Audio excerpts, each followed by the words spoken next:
রাজধানী ঢাকার প্রাণকেন্দ্রে আজকের জুলাই অভ্যুত্থানের পর থেকে মৌলিক সংস্কার সাপেক্ষে জাতীয় সংসদ নির্বাচনের দাবি করে আসছে বাংলাদেশ জামাত ইসলামী। এরই অংশ হিসেবে দেশের বেশ কয়েকটি ইসলামী দল যুগপৎ আন্দোলনে রাজপথে কয়েকটি কর্মসূচিও পালন করে।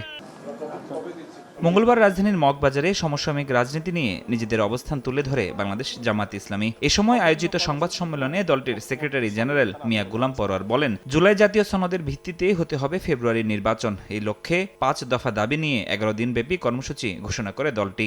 বর্তমান সরকারের উচিত অবিলম্বে জনগণের ৫ দফা মেনে নিয়ে জুলাই জাতীয় সনদের ভিত্তিতে আগামী ফেব্রুয়ারিতে ত্রয়োদশ জাতীয় সংসদ নির্বাচনের আয়োজন করা। সরকার যদি জনগণের যৌক্তিক দাবি উপেক্ষা করে এবং বিদ্যমান সমস্যার দ্রুত সমাধান না করে, তাহলে দেশের জনগণ তাদের ন্যায্য দাবি আদায়ের জন্যে রাজপথে আন্দোলন অব্যাহত রাখতে বাধ্য হবে। ডেন্টিস্টের পরামর্শ নাও নতুন কোলগেট অ্যাক্টিভ সল্ট।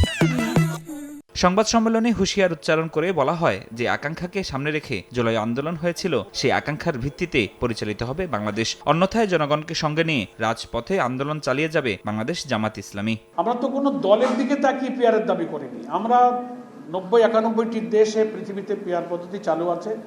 কালো টাকা, পেশি শক্তি, প্রত্যেকটি ভোটারের মূল্যায়ন, একটা কোয়ালিটি পার্লামেন্ট এবং সকলের অংশীদারিত্বের ভিত্তিতে একটা চমৎকার সংসদ তৈরি হবে। এদিকে সকালে প্রায় একই রকম দাবিতে কর্মসূচি ঘোষণা করেছে ইসলামী আন্দোলন বাংলাদেশ। ১ থেকে ৯ অক্টোবর পর্যন্ত জনমত গঠনে গণসংযোগ সহ ১২ অক্টোবর পর্যন্ত চলবে কর্মসূচি। ১০ অক্টোবর ঢাকায় ও বিভাগীয় শহরে গণমিছিল, ১২ অক্টোবর জেলা প্রশাসকের কাছে স্মারকলিপি পেশ।